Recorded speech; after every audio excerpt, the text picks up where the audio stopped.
Ma'am. Ma'am Annalyn, magandang hapon. Magandang hapon din po. Andito ako ngayon galing ng New Jersey na malungkot dahil uwi ako dito. Hindi bakasyon, kung hindi, mala-impyerno dahil wala na ang aking mahal na pamangkin. Pasensya kayo, naging emosyonal ako. Pagod sa biyahe. Lahat hinanapan ng paraan. Humingi man sila ng tulong. Hindi ko maibigay yung pera na ganun lang.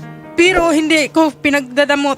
Ginawa ko lahat-lahat noon pa na nung nanganak ang kapatid ko si Arlene, Eulalio, at saka yung asawa niya si Roberto Carpio, sinagot ko yung hospital bill nila para lang makatulong. Ako'y isang caregiver lamang, pero ginahanapan ko ng paraan, single mom din, para makatulong lang sa pamilya. Pang-pitong anak niya to. Pinadap niya yung ibang anak niya. Wala yan sa aming magkapatid na matulungan. Pero sa karumaldumal na ginawa, hindi ako maniniwala kahit kailanman na ginawa to ng 10 taon na Roy Jones na pamangkin ko na itali yung sarili niya at saka namatay ng ganun lang sa CR daw. Usap tayong maayos noon na bago, nung nangyari, tinatanong kita kung anong nangyari sa pamangkin ko na anak mo. Na, hindi ka makatingin sa aking diretso, wala kang naibigay sa aking testimony kung ano talagang nangyari at bakit na hinadlangan nyo na hindi nyo ni-report right time na nangyari yun. At bakit na pumunta kayo kaagad doon sa puninarya na nakiusap na ako kay Kuya Kevin na may-ari ng puninarya, wag nyo munang gagalawin yung bata na yan dahil kailangan pang autopsy. May pira kayong panginom, wala kayong pira pagdating sa bata. Yan yung bata na yan, pang ilan na yan, pang 7 nyo ng anak. Pang 7 nyo ng anak yan. Anong sinabi ni nanay? Tama na muna yan. Na yun. Nay, wala bang naikwento sa inyo yung anak nyo kung siya po'y may problema o siya'y nalulungkot at bakit po siya magpakamatay? Yung anak ko po, sir, nag-aaral yan siya. Yung asawa ko doon nagtatrabaho sa Hindi, Boracay. ma'am, pakisagot lang. Ano sa palagay niyo yung dahilan kung bakit po siya magpapakamatay o nagpakamatay? Kasi sir, sabi niya, naghingi kami ng tulong sa atin namin doon. Doon kami nanggaling sa Tangalan, sir. Yan, yung nanganak Ma'am, ako. pakishortcut ma'am. Anong dahilan sa tingin niyo? Pakidiretso po. Yung kanya, yung dahilan yung tingin sa anak ko, yung kandi, sir, yung Yung ano po, nautal ka ma'am, nautal ka. Sige po, diretso na lang po, diretso nyo. Yung ano po. yung nahingi po kami ng tulong sa atin namin. O, tapos? Sabi ko, yun.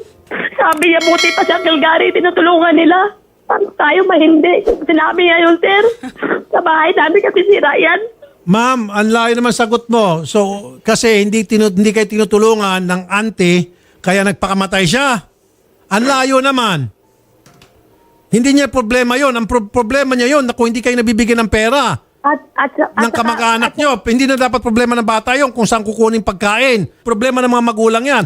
So, ibig mo sabihin, pinoproblema ng bata dahil hindi kayo nabibigyan ng pera ng kamag-anak kaya nagpakamatay siya.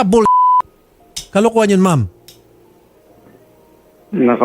Kumbaga, yung isip niya dapat naglalaw. Wala ho ba siya mga pasa sa iba't ibang parte ng katawan niya? Sir, meron pong Wala pasa po, yung sir. bata sa tuhod. Ha? May pasa yung bata sa tuhod nung sa morgue na dinala. Oh. Nakita ng dalawang kapatid ko, witness yan, si Jimmy at saka si Juan. Nakita. Pero hindi nila matake ng picture dahil na sila kinokontrol ni Robert at saka So, ni may pasa Arvin. pa sa Meron tuhod. po. Ginuyod pa nila yan. Tapos noon na yan nakatali na raw. May mga putik ang paa. Tapos yung may mga lastro daw sa tuhod Okay. malaki. Major, meron daw pong mga pasa sa tuhod yung bata. Siguro, sir, yung forensic unit po natin na makakasagot niyan kung fresh ba yung or past na yun. Kaya po, imbestigahan niyo po, Major. Yes, sir. Naliman niyo Sir. pa po. We will continue po ng sir, investigation. Yes, Idol Rafi. Opo. Sabi po ng tiyahin nandito, yung bata raw po, nung pagdating sa morgue, nakitaan na may mga pasa sa tuhod at may mga putik-putik daw sa paa.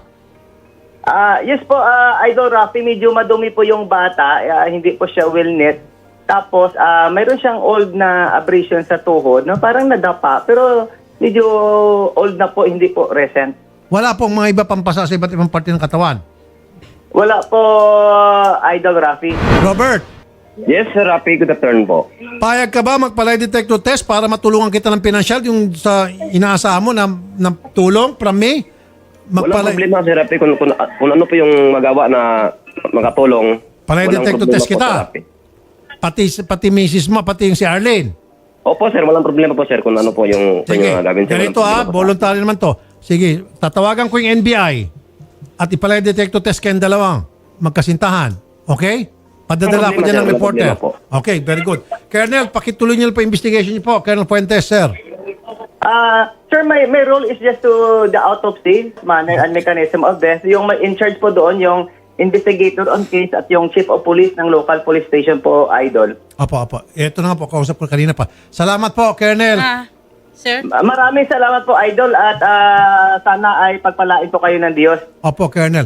Major, Yes, sir. tuloy niyo po investigation niyo po, Major. Anyway, Yes, pupunta sir. po kami dyan. Sir, itutuloy po namin. Opo, ipapalay detector test namin itong dalawa.